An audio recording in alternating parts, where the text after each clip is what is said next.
The Great Peacemaker's message was to replace the blood feuds and mourning wars with peace. The condolence ceremony would help them to achieve that.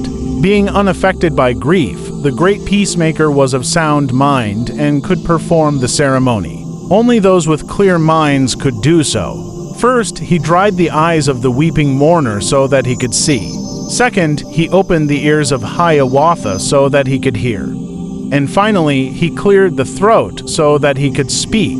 After this ceremony, the pain and sorrow was vanquished from the mourner and his reason returned. This ceremony was key to uniting the warring 5 nations. As an outsider, the Great Peacemaker's message was not influenced by allegiance to any particular band. He spoke of the peace from his heart, rather than from any personal interest. Once reformed by the Great Peacemaker, Hiawatha became his disciple, traveling the lands of the 5 nations to preach the good news of the condolence ceremony. So that he would not forget the ritual, he immortalized it within the beads made from shells known as wampum, which he wore around his neck. According to some legends, he first began with the Mohawk, the easternmost nation of the Haudenosaunee, and eventually made his way westward toward the Oneida. Both nations, after the traditional waiting period of a year, approved the message of the Great Peacemaker. Hiawatha returned to his home village of the Onondaga and approached the great war chieftain Atatarho to deliver his message of peace. All the warriors of the region feared the dark magic of Atatarho, whose hair was said to be entangled with snakes. Atatarho had risen to power during the blood feuds and mourning wars.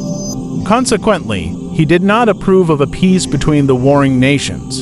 And daunted, Hiawatha continued onto the Cayuga and the Seneca, both of whom signed onto the gospel of the Great Peacemaker. When all 4 nations were aligned, they again approached Atatarho, who, blinded by the rage of blood feuds and his own personal power, still refused to join the Confederacy. Members of the 4 aligned nations spoke with Hiawatha. They believed that they were stronger than they had ever been before. They asked why they could not simply take Atatarho and the Onondaga by force, coercing him and his nation into the Confederacy. Hiawatha believed this would be a stain on the founding of the Confederacy, which was an attempt to replace the wars between kin with an era of peace. He said, "There is a better way to vanquish Atatarho." The 4 nations convened around a council fire to convince the Onondaga to once again join their confederacy.